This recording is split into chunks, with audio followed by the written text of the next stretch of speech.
Some people's hearts don't beat faster in crowds, they beat steadier in silence. We look at them and call them homebodies, but this label often misses the complexity of what they are actually building inside those four walls. It's not about avoiding the world, it's about curating a world where their true self can finally breathe out a sigh of relief.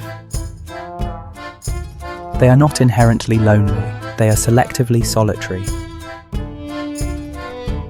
Their preference for home isn't a flaw, it is a highly sensitive nervous system choosing self-regulation over constant stimulation.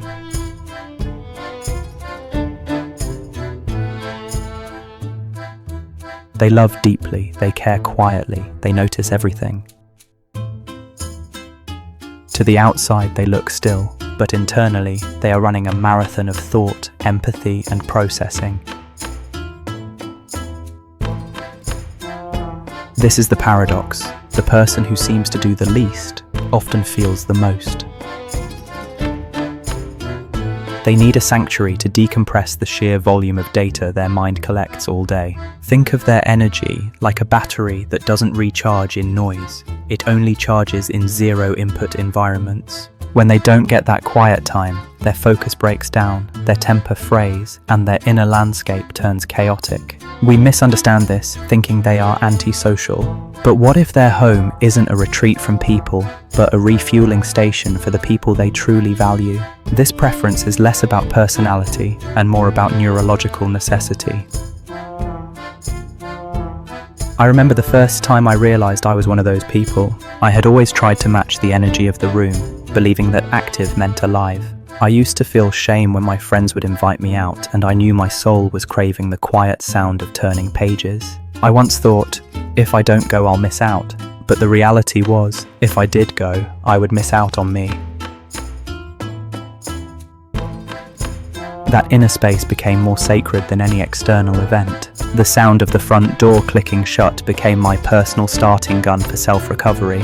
I learned that the energy I saved by not going out, I could reinvest tenfold into creativity, focus, and deeper conversations later.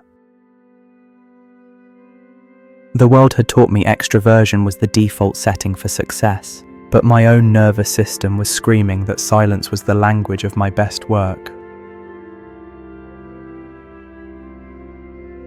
I realized my solitude was not emptiness, it was fullness. The moments I spent alone were simply me catching up with my soul, which tends to lag behind when the external pace is too fast.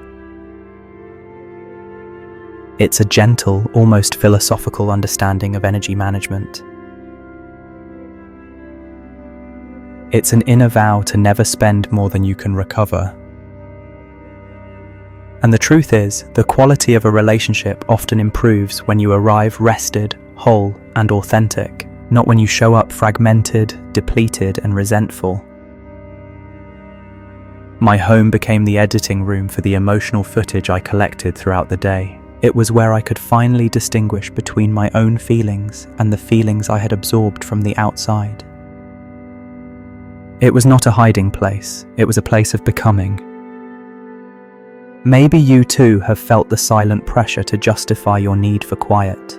You might have found yourself making up excuses just to keep a Tuesday night for yourself. If you are someone who loves staying home, you know this feeling. The moment you cancel a commitment and that huge internal flood of relief washes over you. That relief is your body confirming you made the right decision for your own well-being. You might question if you are missing out on life, but let me tell you something honest. You are not missing out on life. You are simply choosing a different kind of life. Your quiet life is not a small life. It is often a deeply focused, rich, and meaningful one. Maybe you use this time to create, to read, or simply to stare at a window and watch the leaves change. These are the moments where your soul settles back into your body and the anxiety of the external world begins to evaporate.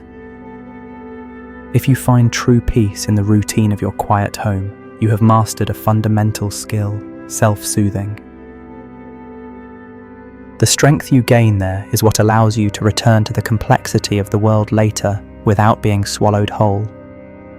You might have noticed you are drawn to deep conversations, not small talk. That's because your energy is too precious to spend on surface-level interactions. It demands depth. The home becomes a filter, ensuring only the most meaningful, most valuable connections get your full, energized self. You are not running from life, you are running toward the life you were meant to live.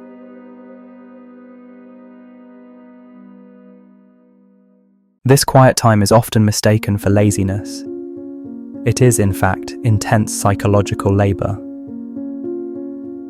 It's the labor of processing, integrating, and maintaining boundaries. And this is often the sign of a highly self-aware individual. The deeper psychology here is rooted in the concepts of the inner child and the need for a secure base. When your external world feels unreliable, your home steps in as the non-judgmental, predictable caregiver. The home becomes the container for the feelings you cannot safely express anywhere else. It's a fundamental human need to have a place where you can be exactly messy, exactly quiet, and exactly you. Why is this so hard for the rest of the world to accept? Because silence makes people uncomfortable. It forces them to confront their own unaddressed internal noise. Your stillness challenges the constant, loud cultural expectation to always be doing, always be chasing. There's wisdom in knowing when your cup is full and choosing not to let anything else spill over. It's the difference between self-neglect and self-sovereignty. We need to shift the narrative around home. It's not the opposite of adventure, it is the source of true resilience. Think about the most powerful things in nature. The ocean's depth is silent, the mountain's peak is still. The greatest strengths are often expressed through quiet magnitude. What you are doing is not running away, you are centering. Your quiet is powerful. It is the sound of processing, of healing, and of deep preparation. Your quiet is a gift you give to yourself and ultimately to the world. Give yourself permission to cancel the thing you don't want to do. Give yourself permission to prioritize the sound of silence over the anxiety of obligation. Give yourself permission to treat your energy like the rarest currency. Your home is not a limitation, it is the boundless landscape of your inner self.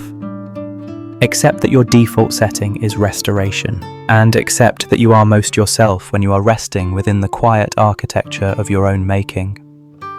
The world needs people who are brave enough to stand still, because only the still can truly observe, truly feel, and truly know. Find your home, find your silence, find yourself.